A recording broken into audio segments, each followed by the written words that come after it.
spill the beans right now. I don't know when Noah's going to put this out on all of his sites and all of his activities, but nothing really matters today in the internet world. Nothing really matters today. Russia could decide it's going to do a ceasefire in Ukraine, and we could have peace in the next 30 minutes, and it won't go anywhere in the social media sphere. Noah, you want to tell everybody why? Really? I'm lost. Oh my goodness. Travis Kelce and Taylor Swift got engaged today. That's going to take up everything there is on the internet. TikTok, Instagram, X, you name it. That's all that's going to be there today. Yeah. Crazy. Jason Kelce, Travis's brother. I also went to Cleveland Heights. So Jason came to speak to us in high school and talk to us while we were on the hockey team and a bunch of cool stuff there. That is cool.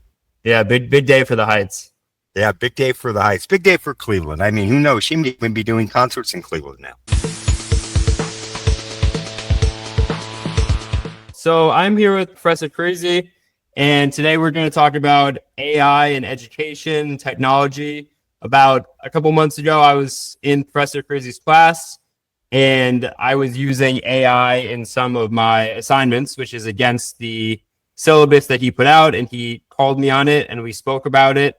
And now I just wanted to have a more in-depth discussion about what AI usage should be allowed in schools, what it should look like, and then go beyond that to kind of some other counter AI topics about today, AI psychosis, how it's affecting mental health, and things of that nature. Yeah. By the way, I hope you would agree, Noah. I would call that discussion that we had kind of resulting with a mild reprimand, and you did just fine in the class. So. Yeah, you weren't ripped apart or anything like that. And I actually learned some things as a result of the conversations that we've had.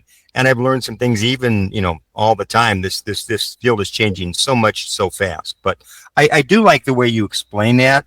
And again, just by way of background, college education, higher education is my third career. I began as a journalist, both while I was a student in college and then for a couple of years after that.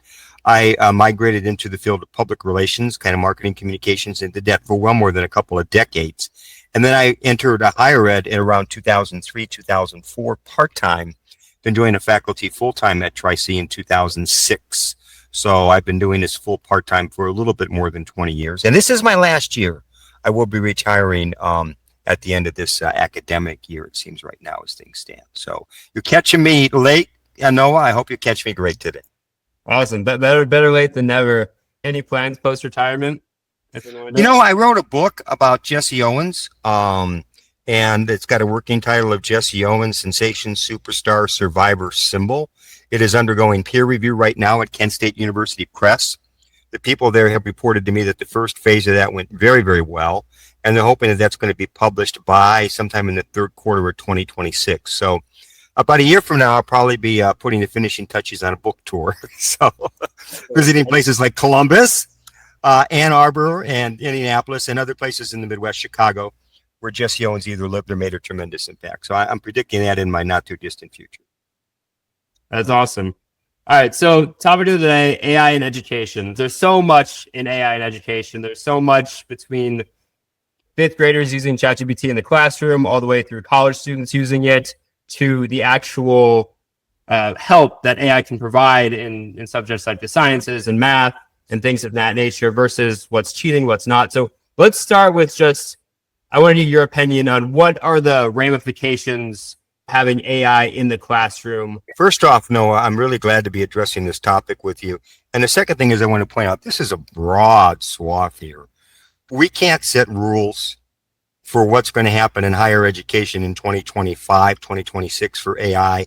We can't talk about rules for what's going to happen in elementary education or high school education because this field is changing so rapidly.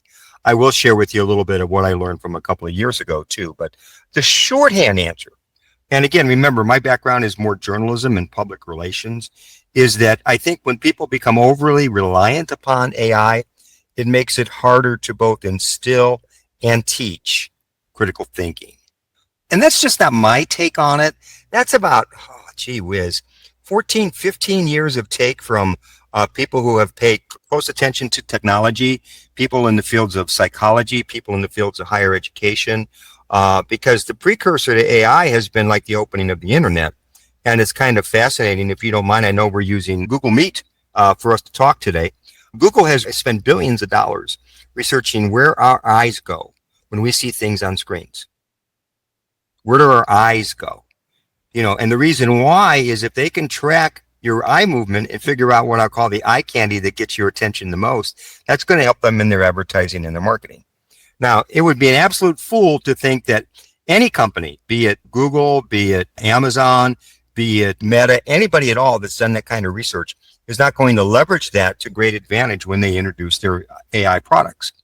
They're going to use that in a great and powerful way. So as human beings, I mean, this kind of like down here, right? We're kind of like being moth led to the flame because the people who are creating the AI material know what is going to interest us and what's going to attract us.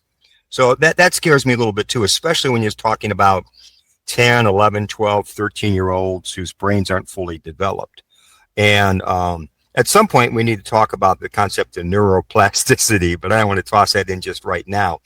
But in my humble opinion, if I could wave a Harry Potter type wand and make all the decisions, which I can't, obviously, I would basically ban AI in lower elementary, begin to introduce it in upper elementary, and then gradually increase its usage in high school. And then depending on the type of class, set rules there. And 2 years ago, I was very fortunate. I was part of the artificial intelligence task force that Cuyahoga Community College set up to establish it. And we set up ground rules in 3 areas: courses and subjects where AI is allowed, courses and subjects where AI is kind of encouraged for like an outline or a prep perspective, and then courses and activities where it was prohibited. And I was pretty happy with that pattern when we set it up back in 2023. What we really couldn't have anticipated and what everybody sees now is you can't have your phone on for more than a minute without AI trying to offer you something, a shortcut, a way to talk instead of type. All these things are going on everywhere right now. I'm being bombarded all the time with ads. 28-day course that's going to teach you everything you need to know about AI. And the truth is that we don't know for sure where AI is going to go. We know it's going to be a transformational technology, but nobody can say with absolute certainty, oh, it's going to eliminate jobs here, it's going to eliminate jobs there. We know AI, one of its early things with the LLMs is writing. I've seen lots and lots of examples of AI writing, and I've had to react to that. But having said that, I know it's going to revolutionize accounting. I think it's going to revolutionize the legal industry. I think it's going to revolutionize architecture and in many, many other fields as well, just from the reading that I've done. So, hey, I babbled on a little bit here. let me let you ask the next question. So. Yeah, that's a good answer. I feel like we're seeing a lot of kids even using it at home. Like we're seeing 5-year-olds, 10-year-olds talking to the AI. I've seen use cases there. I've seen them learning a bit with AI at home. So how effective is it to curb AI usage in the classroom until, say, 5th or 6th grade, if there's also that home presence?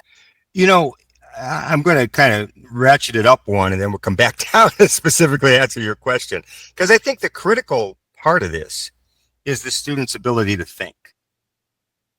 What happens if the student can't think well, can't develop reasoning well, because they're used to just talking into a device that gives them all the answers that they think they need to know for life? That's kind of what we're looking at. And what I don't know, because I'm not a neurosurgeon and I'm not an expert on neurology, but I have done some research into and learned a little bit about neuroplasticity. And what that is that's the way that our brain changes and the way that our brain becomes more fully formed and developed over time. There's a part of our brain called the hippocampus, and that's kind of like a memory type part. Somebody actually did a study many, many years ago of cab drivers in the city of London because they saw neuroplasticity going on inside their brains, and they saw the hippocampus expand because this is, again, the time before GPS. These guys just about doubled the amount of hippocampus area in their brains to store spatial information. They knew how to get from one point in London to another point in London because they had done it, driven it many times, and their brains remembered the route. Their brains had adapted and adjusted. That's my worry, is what happens if this brain develops in such a way where it can't develop, it can't adjust, it can't evolve or grow, and it's stuck just being a slave, so to speak, to whatever answer comes out of the device that it talks into. That's my worry. And I don't have the answer to that, Noah, but I think that any human being who likes to rationally think, and might be scared to death of some of the horrific sci-fi or, books and stuff that's been written about the horrors of AI, would probably say, yeah, it's probably not a good idea to let the AI devices and software do all of the thinking for us. So that's kind of the reason why I'd want to prevent it. Where do you think AI can be the most effective in teaching? Is it letting students ask questions to the AI in their own guided learning time? Is it the teacher having an AI assistant with them in lesson planning? Where do you see it being most effective when you get to the age where you've already developed some critical thinking and it can help advance that critical thinking? If you don't mind, let me dwell first on one little point you said, and then I'll roll back to the bigger point. Sure. In many parts of America, there's a teacher shortage right now. They can't hire enough teachers, and a combination of pay and incentives and so on and so forth. Having said that, it is very possible that in some school districts, you could come up with AI software that could be of an aid to a teacher, so a teacher could either reach more students effectively or be able to reduce the amount of time they need in lesson prep and then increase the amount of time that they have in actual classroom instruction. So in my mind, there's the promise of that, so to speak, and the possibility that that could be helpful in education. But let me go back to the bigger question that you asked. Could AI be used to kind of help refine and outline ideas? I think so. I think that would be a good use of the technology. And I know some of my colleagues at Cuyahoga Community College are using it in that capacity right now. Could AI point out contrasting points in like a pro-con type debate? I believe so. I think that would be a good thing to do. And again, I could see that being used in, say, political science or civics and some other areas as well. If AI can be devised in a way and channeled in a way that it helps further spark the curiosity of the student, I think that's good. If the student thinks, oh, it's just a shortcut and sees everything as a task, let me get this paper done, let me get this math problems done, let me get this geometry thing done, then AI is actually taking over the mind of the student. And in my opinion, that's the bad part. How do you draw that line? That's the real challenge, Noah. And that's what educators are going to face in the years ahead. I will say this, I'm glad I'm retiring soon, because I really, and again, I don't mean it's in a mean way or a bad way, but too many professors now and too many high school teachers now are feeling more like they're police officers. And they're, oh, I got to ferret all this out. And it's a bad path. That's a bad path for everybody. It's a bad path for the student. It's a bad path for the classroom. It's a bad path for the teacher. It's a bad path for a college. It's a bad path for a professor. It really is a bad path for everybody. We got to somehow figure out a way to overcome that. That makes sense. I think the biggest question is some students are going to be using AI to do exactly what you just said, which is pasting it into the chatbot, getting an answer, and more or less cheating on their assignments, versus some students are going to be learning with AI, using it as a personal aid. For instance, something I did when I took a speech class and a debate class at Tri-C was I had the AI read up on certain debate styles and then debate with me back and forth based on its understanding of those styles. How do you prevent the students who are using it for cheating purposes from disrupting positive learning experiences that AI could provide? Yeah. Great question, Noah. And honestly, you might be better equipped to answer that question than am I, because you're really delving into this the way you're aggregating and you're keeping up with all the various aspects of artificial intelligence. But having said that, since you asked, I will give you an opinion. By now, I have seen a style that comes from students who use AI excessively. And I won't go into the details, but we have a little relationship with a middle school, high school journalism program in a suburban Cleveland school district. And a student there submitted an assignment, and the editors immediately thought this was artificial intelligence, completely written. And they ran it through a couple of AI checkers, and it was coming back between 60% and 85% done by AI. Then a few days later, the student wrote an email asking the editors about their assignment. And as soon as the person in charge read that email to me, I said, this student is using artificial intelligence to write his emails. Because the opening line, the syntax, the structure, the whole 9 yards was completely consistent with artificial intelligence emails I'd seen before. This kid's 13, maybe 12. You see where I'm saying, getting to the answer to your question. The problem is what do we do? Now a lot of school districts have banned cell phone usage. I've seen that. Yeah, there's more and more school districts doing that. So if you're banning the cell phones, maybe it's an easy step to say, no, you can't use AI. But you can't stop the student from going home and doing the homework using the AI, so that's a decent part of it. The genie's so far out of the bottle. I think what you need to do is teach what's good and what's right and what's best and what's going to develop their brains in the long haul, and try to encourage them to go down that path than down the path of picking up your phone and talking into it. I also see at the college level, especially like freshman level now, I see more and more in-class professors going back to something that I kind of chuckle because it's good old fashioned. It's called a blue book. And it's just nothing but ruled paper inside of a bound book. Usually it's 16 pages or thereabouts. And the professor gives essays and says you can't use computers. You can't use your cell phone. You have to write the answers from what you know. Do I think it's good? Oh, if it's a class such as philosophy or political science or psychology or some math and some medical classes where you have to know certain terminology and certain techniques and how they work, I think it's a good thing. I think it's a little bit unrealistic in that student will have that phone probably by its side later on in life, no matter what. Once upon a time, if I went to Tri-C and left my phone at home, no big deal. I know students now that we have psychological meltdowns if they forget their phone. Kind of crazy. And again, I'm linking the phone to the AI because it's the omnipresence of the phone that has made the AI revolution and to some extent possible. Now, in the business world, it's a whole different matter, right? We can do better programs. We can do more things that are in terms of marketing, in terms of administration management and things of that nature that run on bigger computers that can manage data so much better and wiser. And in my opinion, that's the inevitable part of artificial intelligence. It's just going to take over more and more of the business applications, far beyond the chat box, and we're all by now quite familiar with that chat box. I think the psychology behind that is like the poison pill that I think a lot of students, especially those that haven't fully developed their thinking processes, might succumb to, and they may end up then in greater trouble and danger later on in their academic careers because they were able to bite at that bad apple, so to speak. Yeah, I agree with you there. Obviously, I'm very pro AI in pretty much everything we do, including schools, but that definitely is a concern that I would align myself with.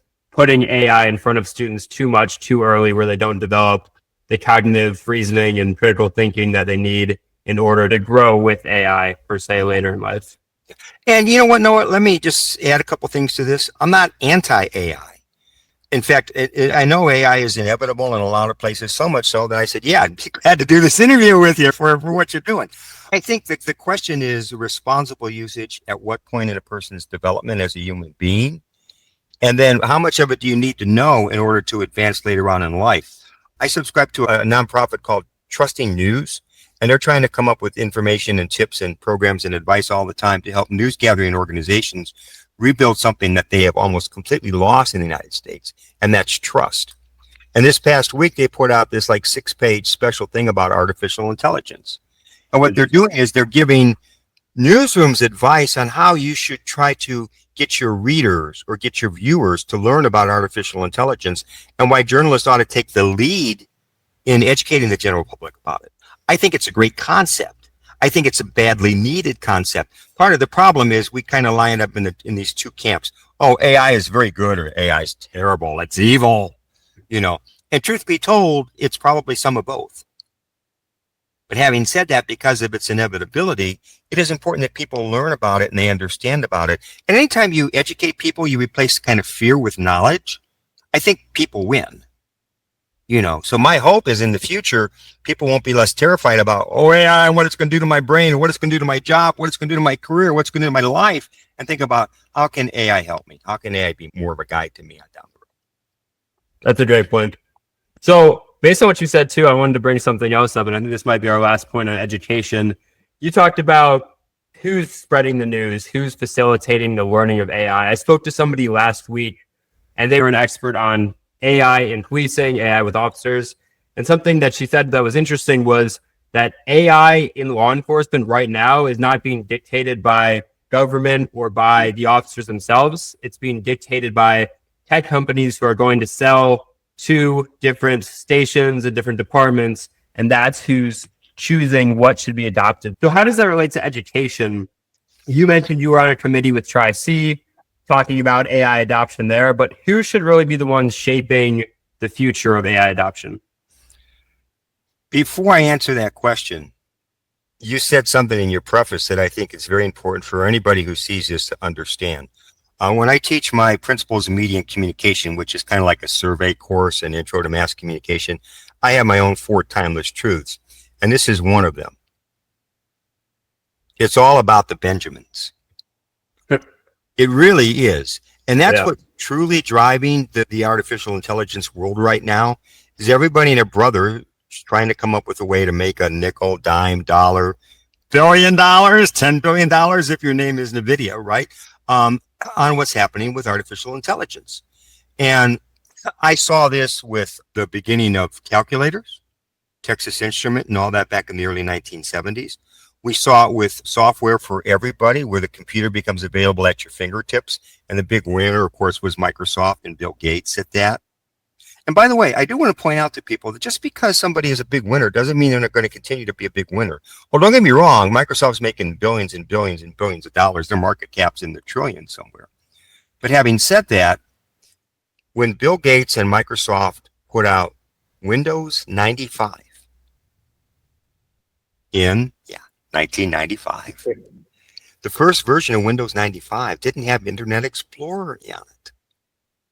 A company as big as Microsoft was completely missing the boat on how big the internet was going to become as recently as 30 years ago. So the reason that I point that out is that there are a lot of prognosticators out there that are going to say, oh, AI is going to do this, and AI is going to do that, and AI is going to do the other thing. And they may or may not be wrong. But one thing your police friend or your police consultant said that is absolutely true is the companies that come up with the products and the software and the services and the storage and all that, they're going to push it like no tomorrow because they want you to buy their product, because that's how they're going to make their money. I think that is inevitable. I think we're going to see more and more AI software that's probably going to be done by textbook publishers aimed at the K through 12 and higher education market, tools and techniques that they're going to say are going to improve your learning. I think this is coming up right now, if not in the next year or so. You're going to see more and more things like that. And, you know, you would ask a question I wanted to answer. What role should faculty play? In my mind, faculty need to learn about AI, and they need to understand guidelines in classrooms and principles for their own classes, what they teach and how it's going to happen. If they don't, administrators, and especially in business marketing, the businesses are going to make up all the rules. They're going to set the rules. And then the higher education institutions are going to have to react and respond. And in my humble opinion, and again, my opinion's changed a little bit, say it's 2 years ago when I did the first glance at this, community colleges really ought to be at the forefront of trying to teach the public about AI. They ought to be including that in more coursework. They ought to be developing new courses about it. And they ought to be telling people, it's coming, ready or not, here it comes. And you really should be preparing for it rather than just kind of let it swallow you up. I agree. That's a good point. Okay. So I think that's a wrap on this part for education. We could talk more on that, or we could more move towards kind of the AI psychosis piece, or we could schedule a part 2. What are you thinking? I want to stay away from the AI psychosis until the next time. Okay. But I do have a parting analogy or comparison that I like to share with you and everybody that's following you. I want to show it to you because when you see it, I think you get it a lot better. Okay. What you're looking at right here is the first CD that was put out by a recording artist in the 1980s named Tracy Chapman. And the song on here that got everybody's attention was Fast Car. It was a huge hit for her, and it's been remade, and it's been real popular. This also was at the beginning of the digital revolution in audio. Before the late 1980s, most music was put out on vinyl or put out on cassette tapes. This is one of the very first that was done on a CD. And if you were to open it up, and again, I can't get it that close because you're not going to be able to see it, I don't think. But you see the compact disc label on it. You would see letters. DDD. And this was a coding sequence that was developed by the Society of Audio Recording Engineers, or I can't remember, they have a professional association. And they did it to let the person who was buying the CD know things. The first letter would either be an A or D. And it would say, Was this recorded using analog technology, like tapes, or was it recorded using digital technology? Interesting. Ones and zeros. The second letter stood for how it was mixed. Was it mixed on an older style analog type of a mixing system that would take multiple tapes and put it together? Or was it mixed digitally, taking digital sounds and put together? And then the third on every single one of these would be, of course, D, which means how was it output so you can listen to it? All right. So one of the things about Tracy Chapman, and remember, she's more akin to like a folk singer or like guitar type music, is this was DDD. This was recorded digitally, it was mixed digitally, and then it was outputted digitally. All right, so where are you going with that, Professor K? How is our minds today processing information? Are we doing it 100% on our own? Are we doing it 100% with an AI package working with us? Or is there some kind of combination? Some of one and some of the other. Go to the next one. How do we output it? Is it output looking like it's AI? Is it output with a lot of human thought and consideration into it? Or is it some combination thereof? And then again, to complete the analogy, how's it being received? Is the receiver a human being? Or is the receiver some computer program that is picking it up and interpreting it and trying to figure out what it means? I think that's where we are right now in the AI world, is the inputs and the outputs are changing so fast. And because they're changing so fast, how we look at it changes as well. That makes a lot of sense. Great song, by the way. Fast Car. I like that song. But yeah, I posted today in my newsletter, actually, I was talking about in an impact industry, AI music, funny enough, and the impact of artists using co-composers of AI. Very common nowadays. And by the way, there's an intermediate step, right? That intermediate step has been digital sampling. And that's been going on for, I don't know, 15 years, maybe longer, right? Where somebody takes 15 or 20 previously done digital works and links them all together and makes something maybe completely new out of it. Maybe not, depending on what the copyright lawyers decide. But having said that, what we're talking about now is just a short step beyond that. Instead of taking like 15 or 20 different pieces of music and sampling them and combining them all into one, we're taking one piece of music combined with artificial intelligence that's designed to write music and letting them go together and building something that is definitely completely new. Yeah, that makes sense. And back to your original analogy too, I think we're at a point where the DDD, or the different ways we're processing and talking and receiving information, is all over the place. And I think AI right now should be doing it in very specialized areas or specialized ways. And I think some people are trying to use AI for everything. You're trying to exclude AI fully and use human for everything. And I think you really have to understand how AI works in order to get the best of both worlds in terms of the mix of those three letters and how you're receiving information, how you're processing it, and then how you're putting it back out. Well said, Noah. Well said. Thank you. All right. Well, Professor K, I appreciate your time. Any parting thoughts on your end? No, just great to chat with you. I'm looking forward to part 2 of our discussion, and we'll talk about what'd you call that? Psychosis? Hysteria? AI psychosis. AI psychosis. We'll cover that and other topics next time. Excellent. All right. Thank you. All right. Bye-bye.